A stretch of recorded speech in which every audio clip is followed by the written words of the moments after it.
Day One stood in the center of the Galactic Council chamber, his hands trembling slightly as he held the data tablet. Around him, representatives from 40 different species sat in their elevated seats, looking down at him with expressions ranging from boredom to amusement. The chamber was enormous, built to intimidate, and right now it was working perfectly. "Honored council members," Day One said, his voice echoing in the vast space. "I come before you today with an urgent warning. The Voidborn swarm has destroyed 12 colony worlds in the past 6 months. They are moving toward council space, and we must prepare our defenses immediately." A sound like clicking laughter came from the Krellian section. Ambassador Velthar, a tall creature with blue scaled skin and 4 arms, stood up slowly. His species had been part of the council for over 2,000 years. They considered themselves the greatest military power in the galaxy. "The human speaks of threats," Velthar said, his voice dripping with condescension. "How charming. Tell me, human, how long has your species been traveling the stars? 15 years? 20? 15 years, Ambassador," Day One replied, keeping his voice steady. High Mediator Quintal, a floating jellyfish-like being who led the council, pulsed with soft blue light. "Young Day One, we appreciate Earth's enthusiasm for galactic affairs. However, the Council has maintained peace for 3 centuries. We have diplomatic protocols, defensive shields, and the most advanced technology in known space. These Voidborn you speak of are likely just another species that can be reasoned with." Day One felt frustration building in his chest. He tapped his tablet, and holographic images appeared above him. Burning worlds. Cities turned to ash. Ships torn apart by organic weapons. These images were taken by our scout vessels. The Voidborn do not communicate. They do not negotiate. They consume everything in their path and move on. They are a hive mind with only one purpose: to feed and expand. Primitive fear. Another ambassador muttered. This one was a selenite, a crystal-based life form. "Your species still thinks in terms of violence and war. You have not evolved beyond such base instincts." Velthar laughed again. "The human brings us pictures of destroyed outposts and tells us to be afraid. Perhaps on Earth, such things are frightening. But we have shields that can withstand any weapon. We have fleets that have kept order for generations. And most importantly, we have wisdom that comes from millennia of civilization." Day One's assistant, Ji Wu, sat in the observation area behind him. She watched as the council members dismissed everything Day One said. She had helped him prepare this presentation for weeks. They had evidence, tactical analysis, projections showing the Voidborn's movement patterns. None of it mattered. The council had already made up their minds before Day One even started speaking. "With respect, Ambassador Velthar," Day One said, trying one more time. "The Krellian colony on the outer rim, the one called Outpost 7, it is directly in the Voidborn's projected path. I strongly suggest you evacuate the civilians and reinforce your military presence there." This time, Velthar's laughter was genuine and loud. Other council members joined in. "Evacuate? Because a human had a bad dream? Outpost 7 is a fortress world. It has planetary shields and a defense fleet of 200 ships. Even if these Voidborn exist, they would break themselves against our defenses like water against stone." Quintal pulsed again, this time with a tone of finality. "Day One of Earth, the Council appreciates your concern. However, we see no evidence of a threat that requires action. The destroyed colonies you showed us were all independent settlements with minimal defenses. They were not council worlds. We suggest that Earth focus on its own development and leave galactic security to those with more experience." The dismissal was clear. Day One gathered his tablet and bowed slightly, as protocol required. "Then I hope, High Mediator, that you are correct and I am wrong. For all our sakes." As he walked out of the chamber, Ji Wu fell into step beside him. They didn't listen to a single word. she said quietly. No, Day-1 agreed. They think we are children playing at being adults. They think because we still have wars on Earth, because we still build weapons, that we do not understand how the galaxy works. They entered the transport tube that would take them back to Earth's small embassy on the station. Ji-woo looked at her own tablet, reviewing the data they had presented. What do we do now? Road. Day-1 was quiet for a long moment. Outside the transparent tube, he could see the massive station stretching in all directions. Thousands of species living together in peace, protected by their technology and their confidence. They had forgotten what it meant to face a real threat. We go home, he finally said. We tell Earth's government everything that happened here, and we prepare. If the Council will not defend the galaxy, then we must at least defend ourselves. Do you really think the Voidborn will reach Council space? Ji-woo asked. Day-1 thought about the images he had seen. The reports from their scout ships. The pattern of destruction moving steadily inward from the galaxy's edge. I do not think it. Ji-woo, I know it. And when they arrive, the Council is going to learn a very painful lesson about underestimating threats. 3 days later, Day-1 stood in Earth's War Council chamber, presenting the same information to his own government. Unlike the Galactic Council, Earth's leaders listened. They asked hard questions. They studied the data. And when Day-1 finished, the president gave a simple order: begin military preparations. If the galaxy will not defend itself, we need to be ready to stand alone.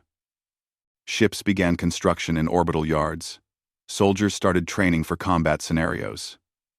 Earth, the youngest species in the Galactic Council, prepared for a war that everyone else insisted would never come. Captain Hyun-soo stood on the bridge of the Earth reconnaissance vessel, Silent Watcher, staring at the holographic display with growing horror. 3 months had passed since Day-1's warning to the Council. 3 months of being ignored and mocked. Now, the nightmare had arrived.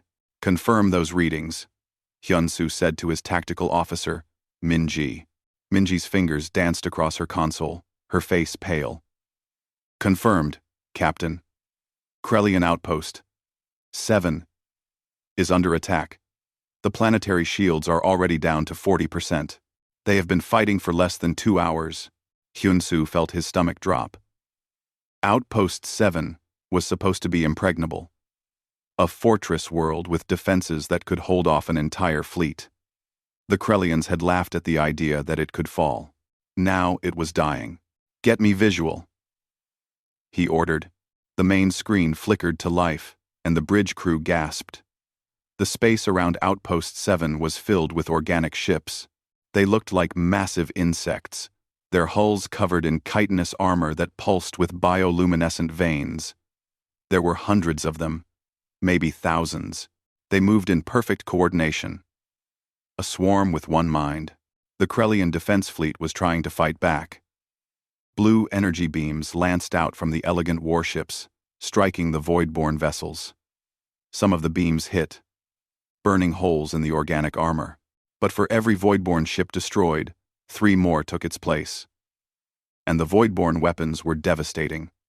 They fired some kind of acidic projectile that ate through shields and hulls like paper.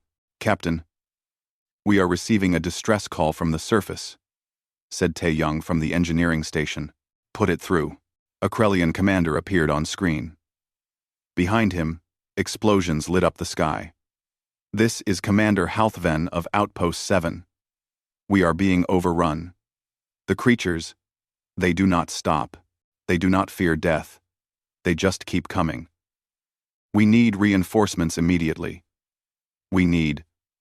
The transmission cut off as something enormous crashed into the building behind the commander.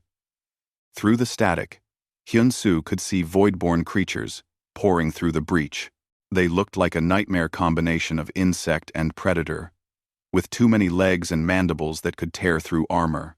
Sir, the planetary shields just collapsed, Min-ji reported. Voidborn landing craft are entering the atmosphere. Thousands of them. Hyun-soo made a decision. Take us closer. I want detailed scans of everything. Their ships, their weapons, their tactics. Earth Command needs to know what we are facing. Captain, if they detect us, Tae-young started. Then we run. But we do not leave until we have the data. For the next hour, the Silent Watcher drifted at the edge of the battle, its stealth systems engaged, recording everything. Hyun-soo watched as the Krellian fleet was systematically destroyed. The aliens' tactics were all wrong. They flew in neat formations, fired their weapons in coordinated volleys, and retreated in orderly patterns. The Voidborn did not care about formations. They swarmed like angry hornets, overwhelming shields through sheer numbers, ramming damaged ships to finish them off. On the planet's surface, the Krellian ground forces fared no better. They were trained for peacekeeping, for maintaining order among civilized species. The Voidborn were not civilized. They crashed through defensive lines like a tsunami, their numbers endless, their ferocity unmatched. 4 hours after the attack began, Outpost 7 went silent. 7 million Krellians dead. 200 ships destroyed. A fortress world conquered in less than half a day. Get us out of here, Hyun-soo said quietly. Maximum speed to the nearest council station. And start broadcasting what we recorded on all channels. The galaxy needs to see this. As the Silent Watcher jumped to faster than light speed, Minji looked at her captain. They should have listened to Ambassador Day 1. Yes, Hyun-soo agreed. They should have. Over the next week, the Voidborn swarm erupted into council space like a plague. World after world fell. The Selenites lost 3 colonies in 2 days. The peaceful Harmonics watched their homeworld burn. The council's defensive fleets, spread thin across hundreds of systems, were picked apart piece by piece. Panic spread across civilized space faster than the Voidborn themselves. Species that had not fought a real war in centuries suddenly faced an enemy that gave no quarter and accepted no surrender. Their advanced technology meant nothing. Their diplomatic skills were useless. The Voidborn could not be reasoned with, or bribed, or negotiated with. They simply consumed and moved on. Minji spent her days monitoring communications from across the galaxy. The transmissions painted a picture of total chaos. Military commanders, who had never seen real combat, made terrible mistakes. Civilian populations with no evacuation plans died in their homes. The carefully maintained peace of 3 centuries collapsed in weeks. One transmission came from Ambassador Velthar himself. The proud Krellian, who had mocked Day 1 so thoroughly, now spoke in a broken voice. Earth vessel. Silent Watcher. This is Ambassador Velthar. I am transmitting on behalf of the Galactic Council. We were wrong. We were fools. The human Day 1 tried to warn us, and we laughed at him. Now my people are dying. Please, I beg you. Ask Earth for help. Ask them to send their military. We will pay any price, meet any condition. Just please, help us. Hyun-soo recorded the message and sent it directly to Earth Command, along with all their tactical data. He also sent a personal message to Day 1. 2 days later, the response came. It was simple and direct. Help is coming. Hold on. Earth's government made the announcement simultaneously across all human worlds and broadcast it to the Galactic Council. Humanity was deploying its military forces to fight the Voidborn swarm. The Earth Expeditionary Force would arrive within 2 weeks. The galaxy, desperate and terrified, waited. Most of them had never even seen human soldiers. They knew humans still fought wars among themselves, which the Council considered barbaric and primitive. But now, as their own forces crumbled, they found themselves praying that human barbarism might be exactly what they needed. Hyun-soo kept the Silent Watcher on the move, continuing to gather intelligence. He watched the Voidborn's patterns, studied their tactics, noted their weaknesses. Every piece of information could save lives when the humans arrived. Do you think we can stop them? Tae-young asked one night as they watched another colony fall on their sensors. Hyun-soo thought about Earth's history. Thousands of years of warfare. Countless battles. Humans had fought with swords and spears, with guns and tanks, with aircraft and missiles. They had learned every possible way to kill each other. Refined it into a terrible science. I think, he said slowly, the Voidborn are about to learn why the Council feared our violent nature. They are about to face a species that never forgot how to fight. General Bo-Ra stood at the viewport of the EDF Indomitable, watching as 300 human warships dropped out of faster-than-light travel in perfect formation. Behind her fleet, another wave was already being prepared. And behind that, another. Earth had not been idle during these 3 months. Communications. Open a channel to the Galactic Council station, she ordered. The reply came quickly. They had been waiting for her. High Mediator Quintal appeared on the screen, and Bo-Ra noticed immediately how different the alien leader looked. The confident, dismissive being who had lectured Day One was gone. In its place was someone who looked tired and afraid. General Bo-Ra, welcome. We are grateful beyond words that Earth has come to our aid. High Mediator, Bo-Ra replied with a slight nod. I am here with the first wave of the Earth Expeditionary Force. 300 ships, 50,000 ground troops, and full tactical support. Where do you need us? Quintal pulsed with what might have been surprise. First wave? You mean there are more coming? Yes. Earth is mobilizing a total force of 1,000 ships and 200,000 soldiers. We will not let the Voidborn take the galaxy. Around the council chamber, visible through the communication link, alien representatives stared in shock. Ambassador Velthar stepped forward. He looked older somehow, despite his species' long lifespan. General, I must ask. Why? We mocked your ambassador. We dismissed your warnings. We called you primitives. Why would you help us now? Bo-Ra's expression was hard. Because it is the right thing to do. Because innocent beings are dying. And because if the Voidborn take the Council worlds, Earth will be next. We are not doing this just for you, Ambassador. We are doing this for everyone, including ourselves. She pulled up a tactical display. Now, I need detailed information on all Voidborn positions, their attack patterns, and the current status of Council defensive forces. We have been studying the enemy for 3 months. It is time to push them back. Over the next week, the human fleet spread across threatened sectors, and wherever they went, they brought a type of warfare the galaxy had never seen. The aliens watched in confusion and then growing amazement as human tactics unfolded. Human ships did not fly in neat formations. They moved in loose groups, supporting each other, but maintaining flexibility. When Voidborn swarms attacked, the humans did not try to match their numbers. Instead, they created kill zones, using overlapping fields of fire to destroy the organic ships as they approached. The human weapons seemed crude compared to elegant alien energy beams. Humans used kinetic cannons, firing solid metal slugs at incredible speeds. They used missiles with chemical explosives. Some ships even had nuclear weapons. But these primitive weapons worked. The solid slugs punched through Voidborn armor. The explosions destroyed multiple enemy ships at once. The nuclear missiles created zones of destruction that even the Voidborn could not swarm through. On the Council station, Day One worked as military liaison between the humans and aliens.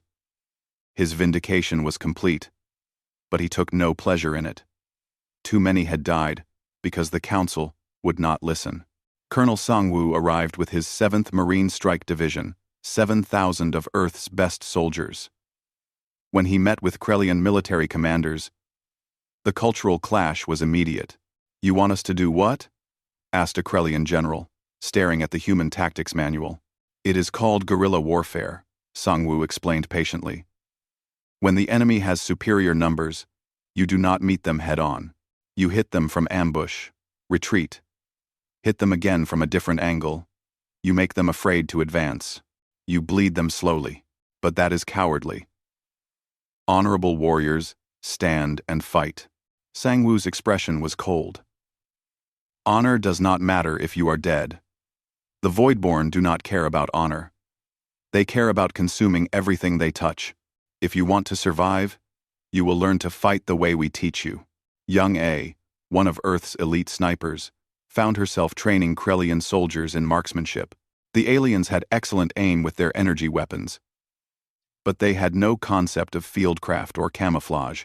You cannot just stand in the open and shoot, she told them, her frustration growing. You find cover. You conceal your position. You take your shot, and then you move, before the enemy can return fire. But our shields, one Krellian started. Your shields failed at Outpost 7. They will fail again. Stop depending on technology to save you, and start learning to fight. Smart. Jahan, a combat engineer, worked with alien technicians to retrofit their defenses. He looked at the elegant shield generators and defensive turrets and shook his head. These are impressive, but they are not enough. You need redundancy, backup systems, and you need obstacles that work even if the power fails. He showed them how to create tank traps, minefields, and reinforced bunkers. The aliens thought his methods were barbaric. Jahan did not care what they thought. He cared about keeping them alive. The galaxy was learning hard lessons. They learned that war was not about elegant technology or honorable combat. War was about doing whatever it took to protect your people. It was ugly and brutal and terrifying. The humans knew this because they had been doing it to each other for thousands of years. General Bo-Ra held regular briefings with Council military leaders. She did not sugarcoat anything. You have been at peace for 3 centuries. That is wonderful, but it also means you forgot how to fight. Your soldiers are trained for peacekeeping, not combat. Your ships are designed to look impressive, not to be effective in battle. And your tactics assume the enemy will follow rules and show restraint. What do you suggest? Quintal asked. You let us lead. Your forces follow our commands. You swallow your pride and accept that right now, we know more about warfare than you do. Later, when this is over, you can go back to peace. But right now, you need to become warriors. It was hard for the proud council races to accept. Species that had considered themselves superior to humanity now took orders from human commanders. But they learned, quickly. They had to. The Voidborn gave them no choice. Velthar personally requested to serve under Sangwoo's command. I want to fight beside your soldiers, he told the human colonel. I want to learn how you do this. Sangwoo studied the Krellian ambassador for a long moment. Then he nodded. You will start as a private. No special treatment.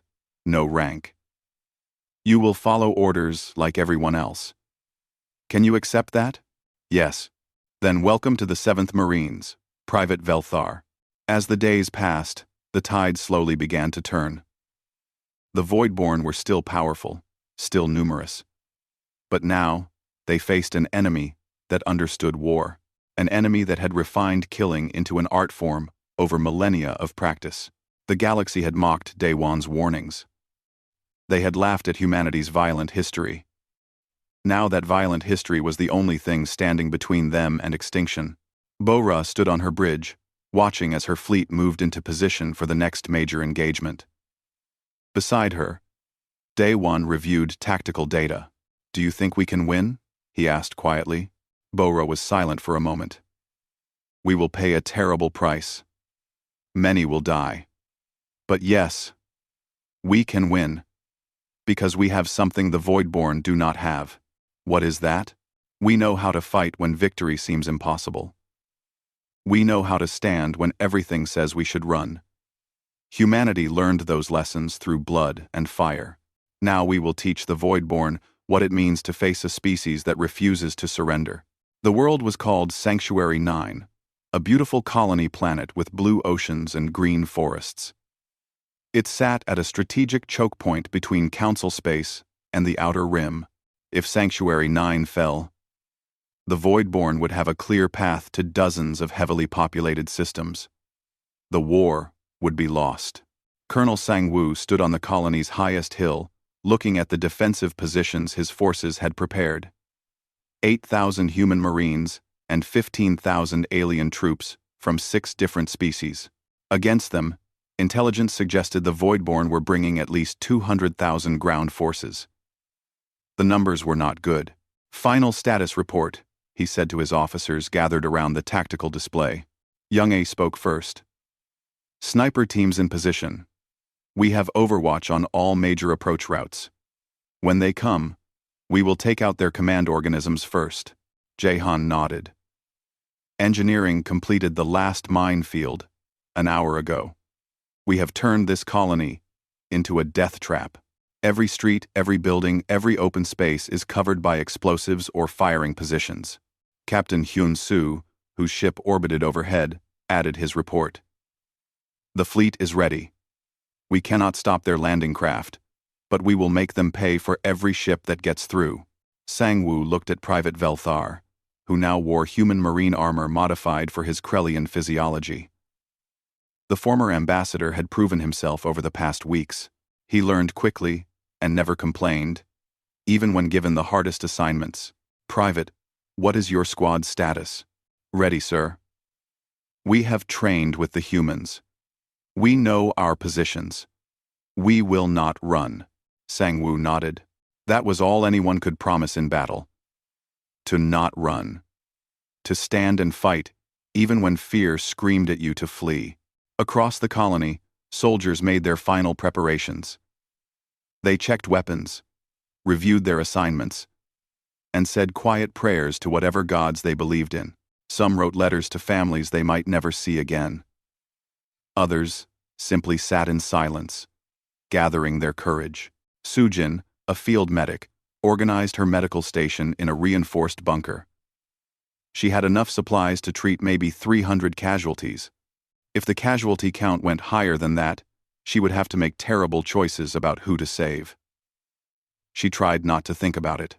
The Voidborn arrived at dawn. Their ships darkened the sky. Thousands of organic landing craft descending like a plague of locusts. The human fleet struck them from orbit, missiles and railgun fire destroying hundreds of ships. But thousands more kept coming. "All units, this is Colonel Sang-woo. Remember your training, stay in your positions, follow your orders, and make every shot count. Good hunting." The first landing craft crashed into the valley east of the colony. The doors opened, and Voidborn warriors poured out.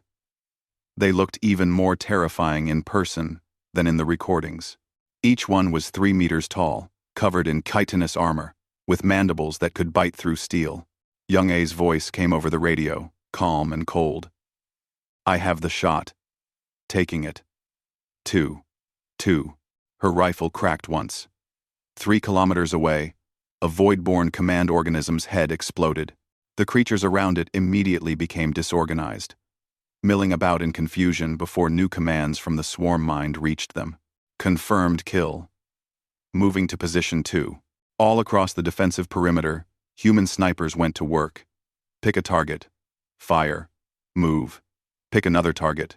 Fire. Move. They never stayed in one place long enough for the Voidborn to locate them. The Voidborn reached the first minefield. Jaehan watched through cameras as they swarmed forward, confident in their numbers. He waited until the maximum number had entered the kill zone, then pressed the detonator. The explosion was enormous. Hundreds of Voidborn simply vanished in a wave of fire and shrapnel. The advance stopped. The survivors, hesitating, but only for a moment. The swarm mind pushed them forward again, driving them over the bodies of their dead. More mines exploded. More Voidborn died. But they kept coming. "Steady," Sang-woo's voice came over all channels. "Let them come to us. Wait for clear shots." The Voidborn hit the outer defensive line. The shooting started in earnest. Human marines fired in controlled bursts, making every bullet count. Alien soldiers, trained by the humans, held their ground and fought alongside their teachers. The battle became a nightmare of noise and violence. The Voidborn's acidic projectiles melted through cover. Their mandibles tore through armor. They were fast and strong and seemingly fearless. But the defenders had prepared for this. They had created overlapping fields of fire. They had fallback positions. They had plans within plans. When the eastern defensive line started to buckle under the assault, Sang-woo made the call.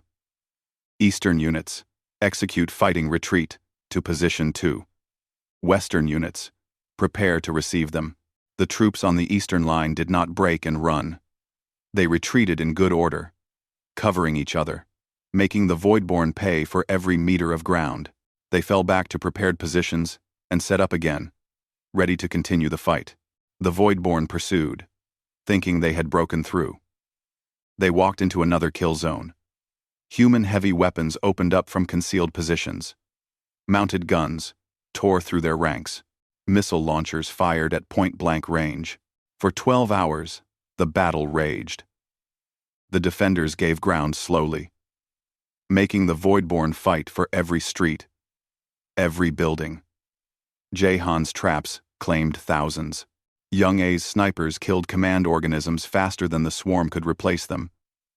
Soo-jin worked frantically in her medical station, saving lives while explosions shook the walls around her. Private Velthar fought beside his human squadmates. When one Marine was wounded, Velthar dragged him to safety under fire. When the Voidborn broke through their position, Velthar stood his ground and fought with a ferocity that surprised even himself. He finally understood what humans meant when they talked about never surrendering. On the second day, the Voidborn changed tactics. They concentrated their entire force for one massive push at the center of the human line. Sang-woo watched the swarm coming, a living tide of claws and armor that would crush anything in its path. He looked at his exhausted troops. They had been fighting for 36 hours straight.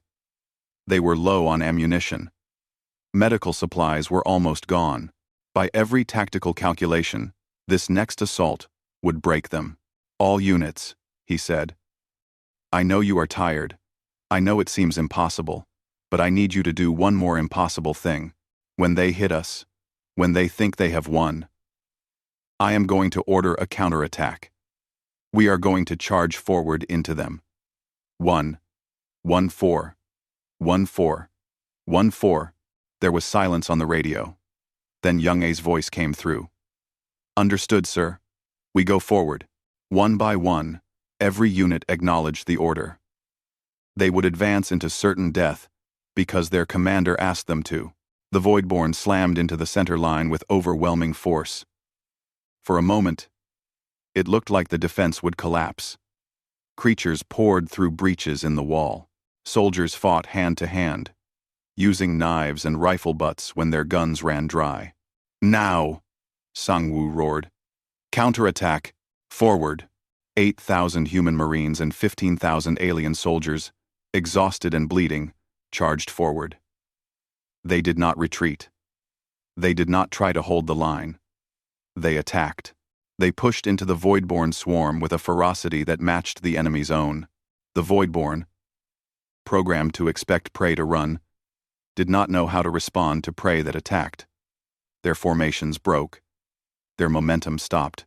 And in that moment of confusion, the defenders poured fire into their ranks at close range. The charge should have been suicide. By all logic, they should have been overwhelmed and destroyed. But the sheer audacity of it, the refusal to accept defeat, broke the Voidborn's assault. 72 hours after the battle began, the Voidborn withdrew. They had lost over half their ground forces. The swarm mind, for the first time in its existence, had encountered prey that fought back so hard that continuing the attack was not worth the cost. Sanctuary 9 held. The strategic choke point remained in Council hands. And across the galaxy, military commanders studied the battle recordings and learned a new truth. The Voidborn could be beaten. It just took soldiers willing to pay the price. 6 months after the Battle of Sanctuary 9, Ambassador Day-1 stood in the rebuilt Galactic Council chamber. The room looked different now. The walls bore scorch marks from when voidborn forces had briefly breached the station. The elegant decorations had been replaced with practical reinforcements. The galaxy had changed, and its architecture reflected that. The war was over. The voidborn swarm, broken by 100 battles across 50 star systems, had retreated back into deep space. Their numbers were shattered. Their momentum was destroyed. Intelligence suggested the swarm mind itself might have fractured under the weight of so many defeats. But victory had cost dearly. 18,000 human soldiers dead, 34,000 wounded. Earth's fleet had lost 97 ships, and those were just the human casualties. The Council races had lost millions more. Entire colonies had been evacuated or destroyed. The economic cost would take decades to recover from. High Mediator Quintal pulsed with somber blue light as the ceremony began. Representatives from every council species filled the chamber. But unlike before, there was no dismissiveness in their eyes when they looked at the human delegation. Only respect and gratitude. "We gather today," Quintal began, "to honor those who saved us all. The humans came when we called, though we had mocked them. They fought when we had forgotten how. They stood when we would have fallen. The debt we owe to Earth and its people can never truly be repaid." General Bora stood at attention as Quintal presented her with the Medallion of Unity, the Council's highest honor. She accepted it with a simple nod, her face showing no emotion. But Day One, who knew her well, could see the weight she carried. Every soldier lost had been her responsibility. Victory did not erase that burden. Ambassador Velthar approached next. The proud Krellian who had once laughed at human warnings now walked with a limp from wounds taken at Sanctuary 9. He had resigned his ambassadorship to fight alongside the humans, and had only recently returned to diplomatic service. "Ambassador Day One," Velthar said formally. "On behalf of the Krellian people, I offer our deepest apology. You came to us with truth, and we responded with arrogance. You offered wisdom, and we gave you mockery. Our pride nearly destroyed us all." Day One looked at the alien who had humiliated him 6 months ago. He felt no satisfaction in being right, only sadness for all that had been lost. "Ambassador Velthar, your apology is accepted, and I thank you for your service at Sanctuary 9. Private Velthar of the 7th Marines earned every human's respect." Velthar's forearms gestured in the Krellian sign of deep gratitude. "The humans showed me what it means to truly stand for something." The ceremony continued for hours. Medals were awarded. Speeches were given. But Day One's mind was elsewhere. He thought about young A, recovering in a military hospital on Earth. She had lost her left arm in the final days of the war, torn off by a voidborn warrior, even as she shot it dead. She would receive a prosthetic, but the scars would remain. He thought about Jae Han, who had stayed behind on Sanctuary 9 to help rebuild the colony. The engineer had found purpose in creating rather than destroying, trying to balance the death he had caused with the life he could now foster. He thought about Sujin, the medic who had saved hundreds of lives, but still woke screaming from nightmares about the ones she could not save. He thought about the 18,000 who would never come home. After the ceremony, General Bora addressed the full council. Her words were not diplomatic or gentle. They were the hard truths that needed to be said. The Voidborn are beaten, but they are not destroyed. They will regroup. They will adapt. They will return someday. And when they do, you cannot rely on Earth to save you again. Murmurs of concern rippled through the chamber. Quintal pulsed anxiously. "Are you saying Earth will not help us in the future?" "I am saying you must be able to help yourselves," Bora replied firmly. "For 3 centuries, you chose peace over preparedness.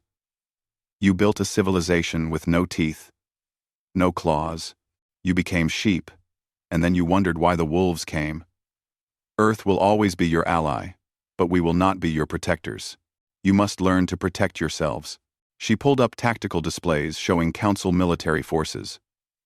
Your fleets need to be rebuilt with combat in mind, not elegance. Your soldiers need to train for war, not peacekeeping. Your colonies need real defenses, not just shields that can fail. You have been given a second chance. Do not waste it. A Selenite representative stood up. But war is barbaric. Violence is primitive. Are you saying we must become like humans? Bora's expression was cold. I am saying you must choose. You can remain civilized and peaceful and hope that no more threats emerge. Or you can accept that the universe is dangerous and prepare accordingly. Humans did not choose to be good at war. We learned because we had to.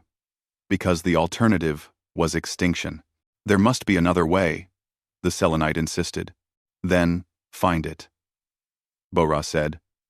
But find it before the next threat arrives. Because I promise you, there will always be another threat. The universe does not care about your ideals. It only cares about survival. Day One watched as the council members absorbed her words. Some looked angry. Others looked thoughtful. But none of them dismissed her the way they had dismissed him 6 months ago. They had learned that lesson at least. Later, Day One stood at an observation port, looking out at Earth. The blue and green planet seemed so peaceful from here. It was hard to imagine it as humanity's cradle of war, the world where they had spent thousands of years learning to kill each other. Captain Hyun-soo joined him, the ship commander having been assigned to Earth's permanent council delegation. Thinking about the cost? He asked. Always, Day One replied. We saved the galaxy, but at such a price. Was it worth it? Hyun-soo was quiet for a long moment. 18,000 human soldiers are dead. But trillions of civilians are alive because of what they did. Young A lost an arm, but she saved 300 people in her last battle alone. Yes, the cost was high, but the alternative was the death of billions. I know you are right, Day One said. But it does not make it easier. To the Day One, Day One, Day One, Day One, Day One, Day One, Day One, Day One, Day One, Day One, Day One, Day One, Day One, Day One, Day One, Day. It is not supposed to be easy, Hyun-soo replied. That is what the council never understood. Peace is not the natural state of the universe. It is something you have to fight for, protect, and sometimes die for. The hard part is remembering that even after the fighting stops. Back on Earth, in a military hospital, young A looked at her new prosthetic arm. It was top-of-the-line technology. Better than her original arm in many ways. But she would trade all the technology in the galaxy to have the real one back. Her squad came to visit, humans and aliens who had fought beside her. Private Velthar brought flowers from his homeworld. A Selenite soldier named Quan presented her with a crystal sculpture. They sat and talked and laughed, and for a moment, the war seemed far away. You saved my life 3 times, Velthar said quietly. At Sanctuary 9, you could have left me when I fell. But you came back. That is what soldiers do, Young A replied. We do not leave people behind. That is what human soldiers do, Velthar corrected. You taught us that. Before I met you, I thought I knew what it meant to be a warrior. I was wrong. Being a warrior is not about honor or glory. It is about standing beside your brothers and sisters when everything is falling apart. Young A smiled. You learned well, Velthar. You would make a good human. I will take that as the highest compliment, he replied. In the council chamber, Ambassador Day One gave his final report on the war. He spoke of tactics and strategies, of logistics and casualties. But he ended with something more personal. The galaxy mocked us when we warned of danger. You saw our violent history as a weakness, a sign of our primitive nature. But that history is what saved you. We know how to fight because we have always had to fight. We know sacrifice because we have always had to sacrifice. We know how to stand against impossible odds because our entire existence has been against impossible odds. He paused, looking around at the assembled representatives. You called us barbaric. You were right. Humans are barbaric. We are violent and aggressive, and we solve problems with force. But we are also loyal and brave, and we refuse to surrender. Earth answered your call for help not because we are civilized, but because even barbaric humans understand that some things are worth fighting for. What do we do now? Quintal asked. How do we move forward?